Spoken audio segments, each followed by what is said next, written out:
অফিসে বেশি সারাক্ষণ কি করেন আপনারা? একটা লোক কোথায় গেল কে বলতে পারছেন না? বস, নাসির ছাদ তো অফিসে ছিল, হঠাৎ করে সাডেনলি কাক পাখির মতো কুদি গেল, পাইতে পারলাম না কো। কেন বুঝবে না?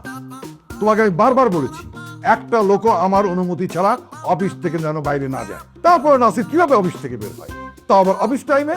সেটাই তো কথা, আপনি যা বলেছেন আপনাকে 100তে 200 দেওয়া উচিত। আর তো কোনো সার বাইরে যায় না, পাইতে পারেন না, শুধুমাত্র নাচির ছাড়ি যায়।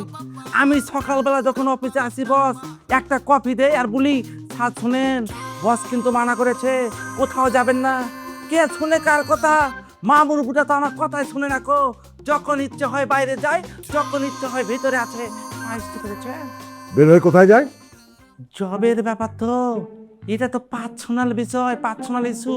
কুথি যায় আমি নিজেও পাইতে পারি না কো। তরল সাহেব, স্যার। আপনি জানেন নাসির কোথায় গেছে? না স্যার, আমি বলতে পারবো না। ও মাই গড, আমি একদম পাগল হয়ে যাব। কাদের নিয়ে আমি অফিস চালাচ্ছি, কেউ কারো খবর বলতে পারে না। বস, আমার একটা জিনিস কি মনে হয়েছে জানেন?